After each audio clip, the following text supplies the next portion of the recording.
ఆ ధర్మం తెలుసుకోవడం ఒకెత్తైతే ధర్మాన్ని అనుష్ఠానం చేయడం ఒకెత్తు.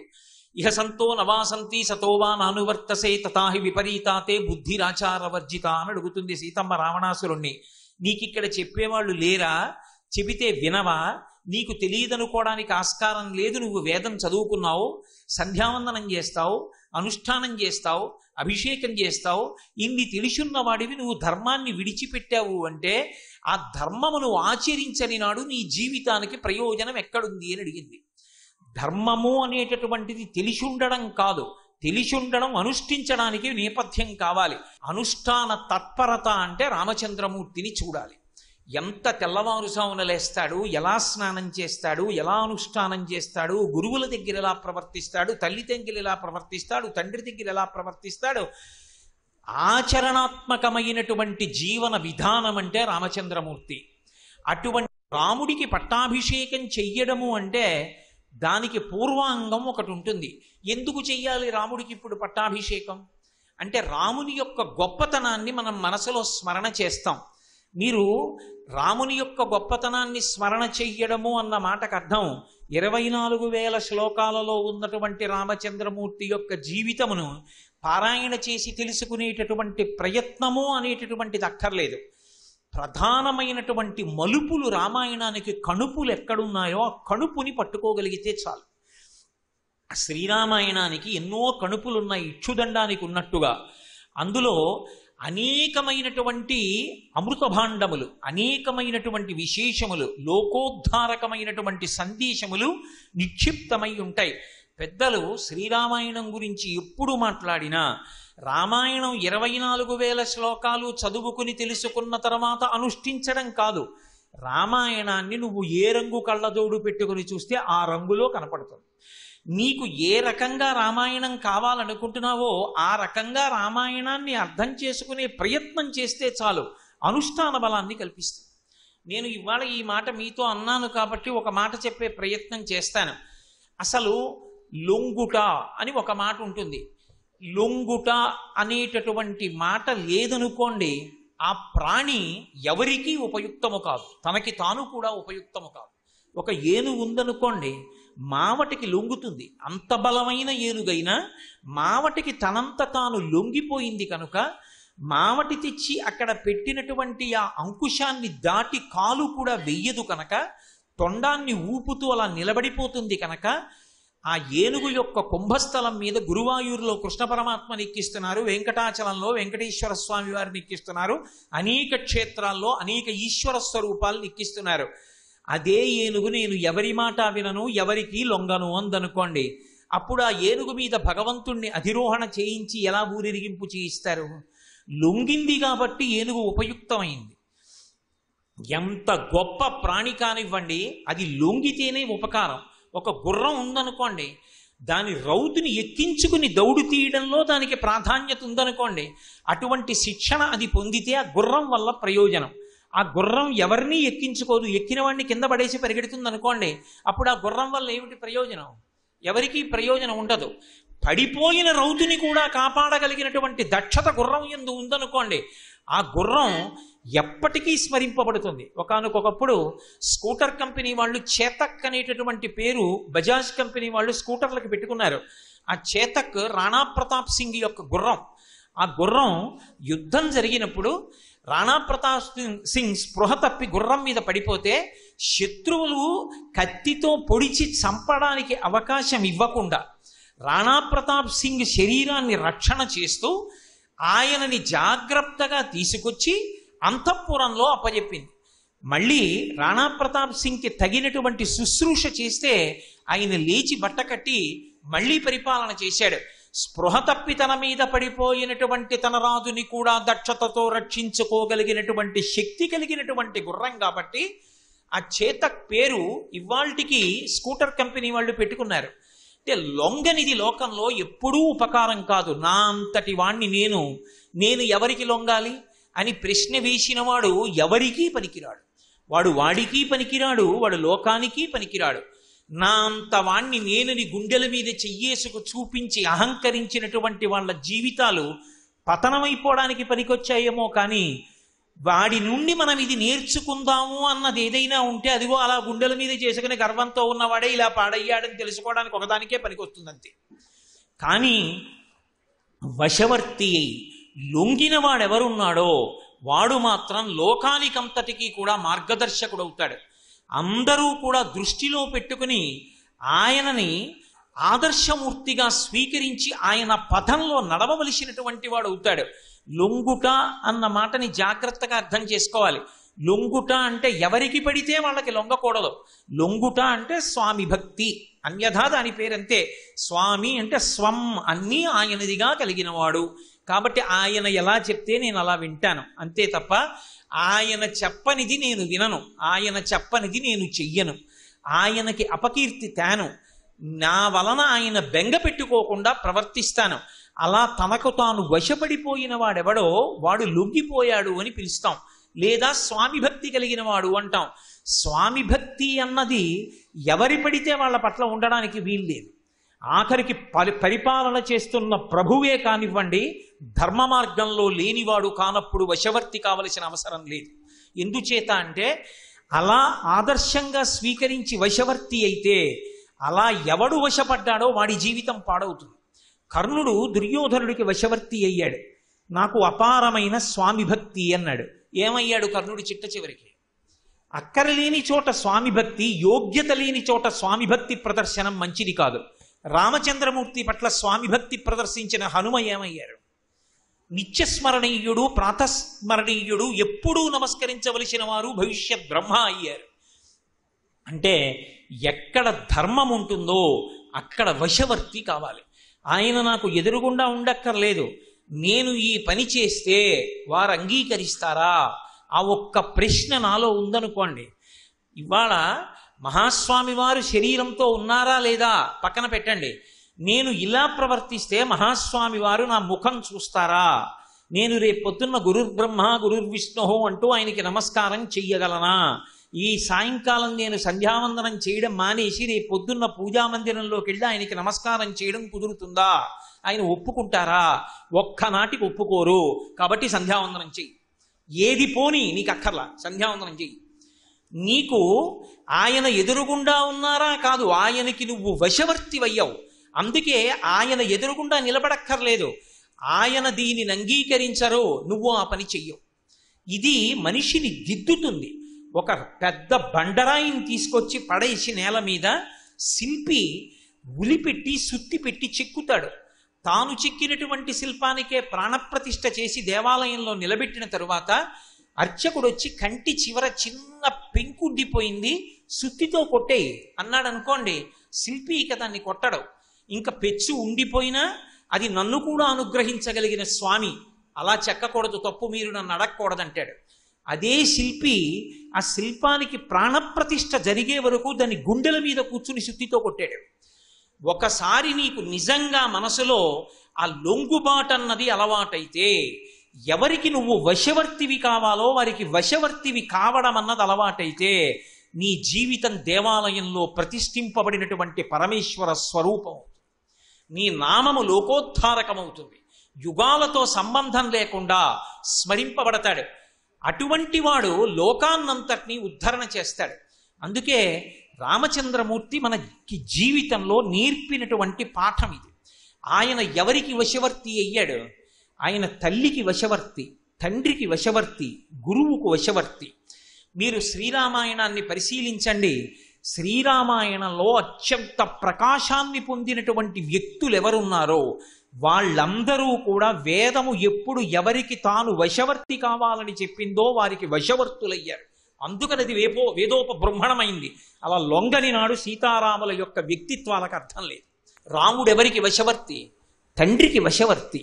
రామాయణం చదవండి, రాముడు అసలు తండ్రి దగ్గర మాట్లాడాడు. కూర్చుంటాడు, లేస్తాడు, తండ్రికి అభివాదం చేస్తాడు, వెళ్ళిపోతాడు. తండ్రి నువ్వు ఈ పని చెయ్యి అంతే, ఆయనకి శాసనం. మనకి లోకంలో ఒక మాట ఉంది, ఎవరు చెప్పినా సలహా, గురువుగారు చెప్పింది మాత్రం సలహా కాదు, శాసనం. గురువుగారు ఒక మాట చెప్పారనుకోండి, ఒరే ఇవాళ సభకి నువ్వు వెళ్ళొద్దు అన్నారనుకోండి గురువుగారు, ఎవరు ఏమనుకోనివ్వండి, నేను వెళ్ళక్కర్లేదు ఆ సభకి, అది శాసనం అంతే. గురువుగారు వెళ్ళొద్దన్నారు, ఇక వెళ్ళక్కర్లేదు. నా బుద్ధి కన్నా గురుబుద్ధి విశేషత, గురువుగారు చెప్పిన మాట శాసనం అంతే. నేనే ఒకనకొకప్పుడు గొప్ప దీక్షతో ప్రసంగాలు చేస్తున్న రోజుల్లో మా గురువు గారు నన్ను పిలిచి, ఇవాళ సాయంకాలం 6:30 నువ్వు ఫలానా చోటుకు వచ్చి గంట సేపు ఉండాలి అన్నారు. గురువుగారు ఫలానా చోట ప్రసంగాలు చేస్తున్నానండి అన్నాను. నేను చెప్తున్నాను రా అన్నారు. అంతే ఆజ్ఞ. నేను 6:30 గురువు గారు చెప్పిన చోటికి వెళ్ళి ప్రసంగం చేసి అందరూ కూర్చునుండగా 8 గంటలకు వచ్చి నేను సభకి క్షమాపణ చెప్పలేదు. నా గురువు గారి ఆజ్ఞ నేను ఔదలదాల్చాను కాబట్టి నా యందు ధర్మలోపం లేదు. మళ్ళీ రేపు మీకు ప్రసంగం చేస్తానని చెప్పి వెళ్ళిపోయాను. గురువుగారి ఆజ్ఞ తప్ప గురువుగారి సలహా అన్న మాట లోకంలో ఉండదు. నువ్వు గురువుగారు అని పిలిచినప్పుడు ఒళ్ళు దగ్గర పెట్టుకుని పిలవాలి. ఆయన చెప్పిన మాట నేను జీవితంలో పాటిస్తాను. ఆయన మాట వినా నాకు శాసకత్వం ఇంకొకటి లేదు. అది నాకు ఉద్ధారకమని నమ్మగలిగితే వశవర్తి అయ్యాడని గుర్తు. ఏ వర్ణములోని వారికైనా సరే, ఒక్క బ్రాహ్మణుడికి, క్షత్రియుడికి, వైశ్యుడికి అయితే గాయత్రి ఉపదేశం చేస్తున్నాడు కాబట్టి తండ్రి గురువని కాదు. ఆఖరికి 4వ వర్ణంలో ఉన్న వాళ్ళకైనా చదువు చెప్పించి అభ్యున్నతిని కోరుతాడు కాబట్టి తండ్రి గురువే. రుద్రాధ్యాయం అష్టమానవాకంలో శివుడు ఏ రూపంలో తిరుగుతున్నాడు అంటే మయస్కరాయచ నమఃశివాయచ శివతరాయచ. మయస్కరాయచ సుఖాన్ని కోరినవాడై, క్షేమాన్ని కోరినవాడై, అభ్యున్నతిని కోరినవాడై గురుస్వరూపంగా తండ్రిగా ఈ లోకంలో గురువు ఉన్నాడు. అందుకే అక్షరాభ్యాసం చేయించిన యథార్థానికి అక్షరాభ్యాసం వైదిక కర్మ కాదు. ఎందుచేత అంటే మనకి సనాతన ధర్మంలో గురువుగారి దగ్గర కూర్చుని వినడం వైదిక కర్మ, శృతి ప్రమాణం. ఉపనయనం చేస్తే గురువుగారి దగ్గరికి వెళ్ళి వేదం నేర్చుకుంటాడు. వేదం నేర్చుకునేటప్పుడు గురువుగారు పలక మీద దిద్దించరు, గురువుగారు పలుకుతారు, శిష్యుడు వింటాడు. చెవి ప్రమాణంగా ఉంటుంది తప్ప పలకలో అక్షరాలు దిద్దించడం అనేటటువంటిది వైదిక కర్మ కాదు. అక్షరాభ్యాసం వైదిక కర్మగా గుర్తింపబడలేదు. అందుకే గురువుగారి దగ్గరికి వెళ్ళడం అంత గొప్ప విశేషం. గురువుగారి ఆజ్ఞ ఔదల దాల్చడం అంత గొప్ప విశేషం. చదువు నేర్పిస్తున్నాడు కాబట్టి తండ్రి మయస్కరాయచ గురుస్వరూపం. అటువంటి గురువైనటువంటి తండ్రి ఎవరున్నాడో ఆ తండ్రికి వశవర్తి అయి బతకాలి. ఆ తండ్రి మాట ఉల్లంఘనం చేయడం కన్నా దోషం నరజన్మకి వేరొకటి లేదు. మీరు శ్రీరామాయణాన్ని పరిశీలించండి. రాముడికి ఇది ఎలా తెలిసింది అని మీరు నన్ను అడగచ్చు. ఏమంటే మరి రాముడికి ఎవరో చెప్పాలి కదా ఇది కూడా. మరి రాముడికి ఎలా తెలిసింది ఈ విషయం? మహానుభావుడు కనుక వాల్మీకి మహర్షి ఋషిప్రోక్తమైన ఆదికావ్యం కనుక పరమాద్భుతంగా చెప్పారు. రాముని యొక్క విద్యాభ్యాసం గురించి మాట్లాడుతూ సర్వే వేదవిద శూరాః సర్వే లోకహితే రతాః సర్వే జ్ఞానోపసంపన్నా సర్వే సముదితా గుణైః. సర్వే వేదవిదః. రామలక్ష్మణ భరత శత్రుఘ్నులు నలుగురు వేదాన్ని చదువుకున్నారు. సర్వే వేదవిద శూరాః. కేవలము చదువుకోవడం కాదు, మహాశూరులయ్యారు. శూరులు అంటే కేవలం కత్తి పట్టుకుని యుద్ధం చేసేవాడని కాదు, పండితుడు అని ఒక అర్థం. పండితుడు అంటే శ్లోకాలు పద్యాలు బట్టి పట్టిన వాడని కాదు దాని అర్థం. పండాహ భక్తి కలిగిన వాడని అర్థం. భక్తి కలిగిన వాడు అంటే చాదస్తంతో పూజ చేస్తాడని కాదు దాని అర్థం. ఈశ్వరుడు అన్నవాడొకడు ఉన్నాడని ప్రమాణముగా విశ్వసించినవాడు, దానికి వేదమును ఆధారముగా తీసుకున్నవాడని అర్థం. కాబట్టి సర్వే వేదవిద శూరాః సర్వే లోకహితే రతాః. వాళ్ళు చదువుకున్న చదువంతా దేనికి పనికొచ్చింది? లోకము యొక్క హితమునకు పనికొచ్చింది తప్ప గురువు గారి దగ్గర నేర్చుకున్నటువంటి విద్య తన స్వార్థం కొరకు మాత్రమే ఉపయోగించిన వాళ్ళు కారు. తనకి ఏ విద్య వచ్చో ఆ విద్యనంతటినీ లోకం కోసం పంచిపెట్టాడు రామచంద్రమూర్తి. లోకోద్ధరణ కొరకు ఉపయోగించాడు. దానివల్ల గురువులు కూడా తరించారు. అయోగ్యుడైన వాడికి చదువు చెప్పారనుకోండి, వాడు లోకాన్నంతటినీ హింస పెడుతున్నాడు అనుకోండి, ఎవడరా వీడికి ఈ చదువంతా నేర్పినవాడు అంటారు. పోతన గారు భాగవతం చేస్తూ జ్ఞాన కలునిలోని శారదయువోలే అంటారు. వాడు కలుడు, దుష్టబుద్ధి, వాడికి చదువు కూడా వచ్చిందనుకోండి, జ్ఞానం కూడా ఉందనుకోండి, ఇక వాడిని ఎవరు పట్టుకోగలరు? వాడు ఇంకా బాగా మోసం చేస్తాడు. ఏమీ తెలియని వాడు జేబు దొంగతనం చేస్తాడు. సాఫ్ట్వేర్ దొంగతనాలు చేయగలిగిన వాడిని పట్టుకోగలిగిన వాడు ఎవరు ఉంటాడు? కాబట్టి సర్వే వేదవిద శూరాః సర్వే లోకహితే రతాః సర్వే జ్ఞానోపసంపన్నాః సర్వే సముదితా గుణైః. వాళ్ళకి విశేషమైన జ్ఞానం ఉన్నది. గుణైః గుణముగా ప్రకాశించుట అన్న మాట యందు 2 అర్థములు ఉంటాయి. ఒకటి, సంస్కారమును ఏర్పరచగలిగినటువంటి విషయములను మాత్రమే ఇంద్రియములనబడేటటువంటి కిటికీల గుండా లోపలికి పంపగలిగినటువంటి ప్రజ్ఞ.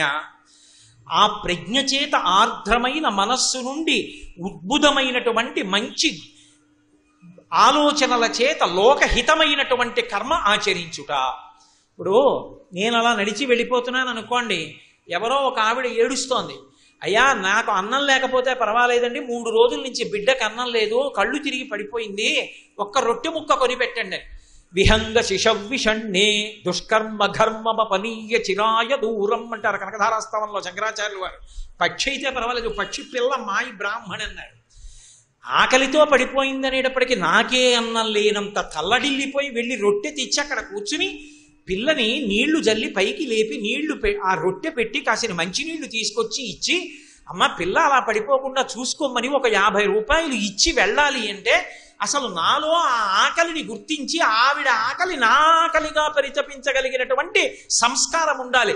ఆ సంస్కారం ఏర్పడడానికి నువ్వు ప్రపంచంలో ఎటువంటివి నీ జ్ఞానరంధ్రముల గుండా లోపలికి తీసుకుంటావు.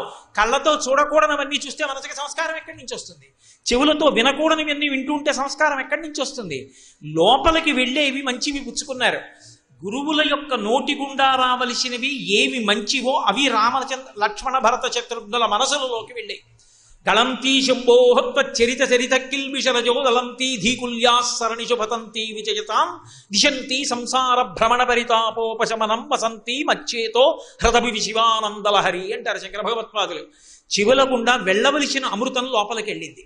ఈ అమృతాన్ని నిలబెట్టుకున్నారు కాబట్టి పక్కన వశిష్ఠుడున్నాడా విశ్వామిత్రుడున్నాడా సంబంధం ఉండదు. ఎప్పుడు గురువుకి దాసులై జీవితం గడుపుతుంటారు. మేము గురువు గారి యొక్క అనుగ్రహాన్ని పొందిన వాళ్ళం. ఆ గురువుకి చెడ్డ పేరు వచ్చేటట్టుగా వారు చెప్పిన ఒక్క విషయాన్ని కూడా మేము ఉపయోగించాం. లోకోద్ధరణ కొరకు ఉపయోగిస్తాం.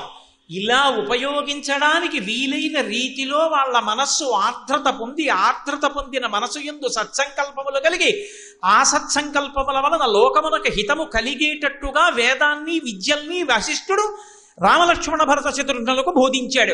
అంటే యథార్థానికి అసలు విద్యాబోధన ఎలా జరగాలనేటటువంటి విషయాన్ని రామాయణం చెప్పినట్టు చెప్పినవాడు లేడు.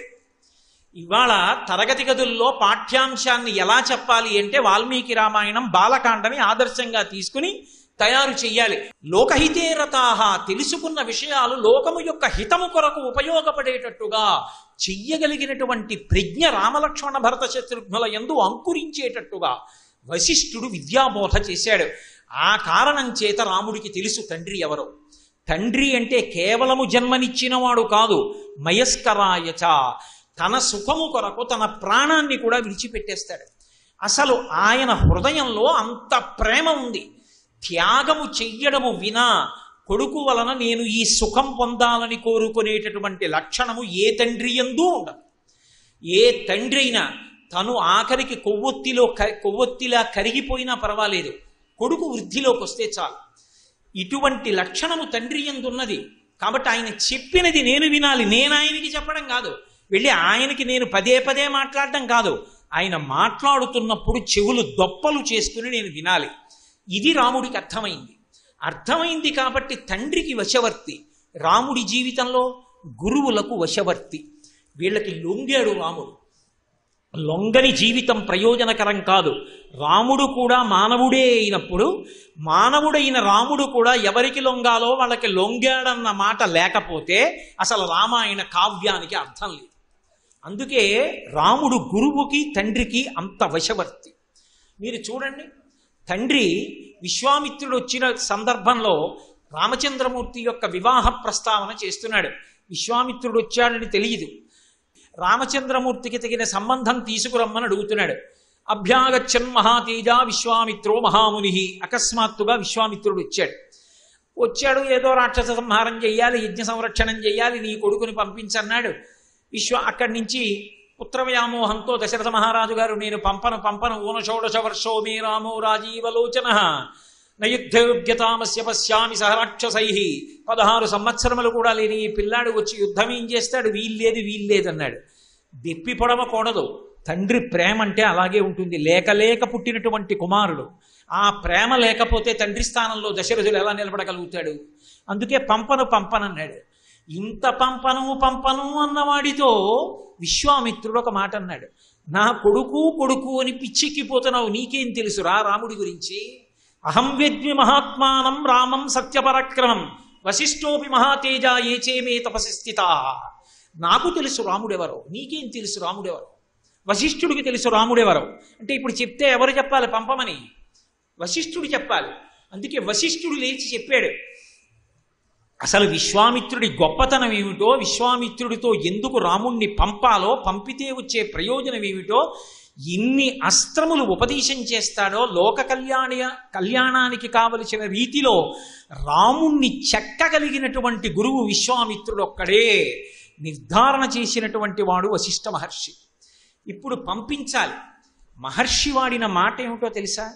అత్యద్భుతమైన శ్లోకాన్ని ప్రయోగం చేశారు. సపుత్రమూర్ధినుపాఘ్రాయ రాజా దశరథ స్థితం దదౌ కుశికపుత్రాయ సప్రీతేనంతరాత్మన. రాముడి యొక్క శిరస్సు పట్టుకుని ఉంచి వాసన చూశాడు. ఆయుక్కారకంగా 8 ఏళ్లు దాటిపోయినటువంటి కొడుకు యొక్క శరీరం మీద ముద్దు పెట్టకూడదు కాబట్టి తల పట్టుకుని ఉంచి తల మూర్ధన్య స్థానమునందు వాసన చూసి దదౌ కుశికపుత్రాయ ఇచ్చేశాడంతే విశ్వామిత్రుడికి. ఇచ్చేసి తీసుకెళ్ళు అంటే దాని అర్థం నీ ఇష్టం వచ్చినట్టు ఉపయోగించుకో. నన్ను ఎవరో వచ్చి కోటేశ్వరరావు ఒకసారి మీ పెన్ను ఇస్తారేంటి అన్నారనుకోండి, నేను నా పెన్ను తీసి ఇచ్చేసాను అనుకోండి. ఇప్పుడు నా పెన్ను తీసి ఇచ్చేస్తే అయ్యా సంతకం పెట్టడానికే వాడుకోమన్నారో, ఏదన్నా కాగితం మీద ఇతర వ్యాసాలు రాసుకోమన్నారో, శ్లోకాలు రాసుకోమన్నారో కనుక్కోండి ఒకసారి మా యజమానిని అంటుందా పెన్ను? నేను ఇచ్చేసిన తర్వాత నేను రాసినా రాయాలి. దదౌ కుశికపుత్రాయ సప్రీతేనంతరాత్మన. మనసులో కాపట్యం లేదు, పరమ సంతోషంతో ఇచ్చేశాడంతే. దదౌ ఒక గురువుకి అప్పజెప్పినప్పుడు అలా అప్పజెప్పాలి. ఎందుకంటే గురువు చెక్కుతాడు ఆ పిల్లవాడిని, మహాశిల్పంగా తయారు చేస్తాడు. అది యుగాలు మారిపోయినా అభిషేకాలు పొందుతూనే ఉంటుంది. అలా చెక్కినవాడు విశ్వామిత్రుడు, మహానుభావుడు. కాబట్టి ఇప్పుడు రామచంద్రమూర్తికి ఇచ్చి పంపాడు.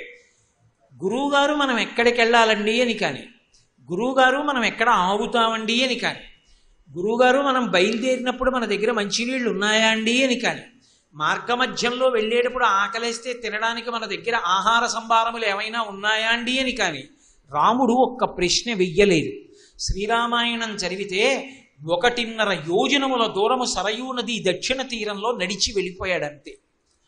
విశాఖుడు నైగమేషుడు పరమశివుడి వెంట ఎలా వెళ్ళిపోతారో అలా వెళ్ళిపోయారు అన్నారు. రాముణ్ణి విడిచి లక్ష్మణుడు ఉండడు కాబట్టి లక్ష్మణుడు రాముడికి వశవర్తి. అది రామాయణంలో ఉన్న గొప్పతనం. ఎవరికి లొంగాలో వాళ్ళకి లొంగాడు. లక్ష్మణస్వామి నచతేన వినా నిద్రా లభతే పురుషోత్తమ మృష్ణమన్న ముపానీత మశ్నాతి నచితం వినా. అక్కడ చక్కటి భోజనం ఉన్నా సరే రాముడి చెయ్యడు, పక్కన లక్ష్మణుడు ఉండాలి. అంటే లక్ష్మణుడు రాముడి హృదయాన్ని అంత గెలుచుకున్నాడు. ఎలా? రాముడికి లొంగిపోయి.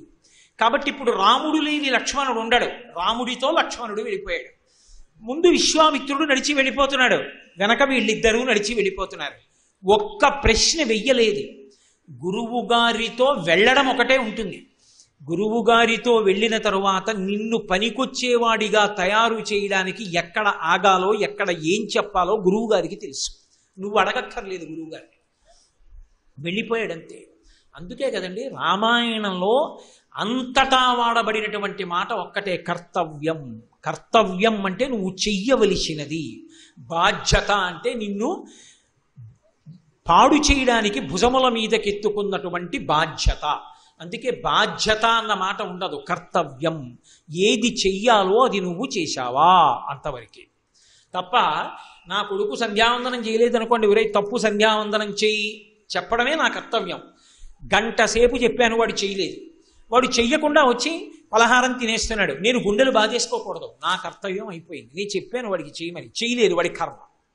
నేను ప్రశాంతంగా ఉండాలి. లేకపోతే సంధ్యావందనం చెయ్యని వాడు బాగుంటాడు, చేసిన నాకు అనారోగ్యం వస్తుంది. కర్తవ్యం ఎక్కడ వరకో అక్కడ వరకు. అందుకే కౌసల్యా సుప్రజారామ పూర్వా సంధ్యా ప్రవర్తతే ఉత్తిష్ట నరశార్దూల కర్తవ్యం దైవమాన్వికం. ఇది కర్తవ్యం. సూర్యోదయం అవుతోంది, సంధ్యావందనం చేయాలి, లే. 10 మాటలు లేపుతాడు. 11 అయిపోయినా దొల్లుతుంటే రాముడు ఏమనడు. విశ్వామిత్రుడు మళ్ళీ తన సంధ్యావందనం తను చేసుకుంటాడు. సర్వం శ్రీ ఉమామహేశ్వర పరబ్రహ్మార్పణమస్తు. స్వస్తి.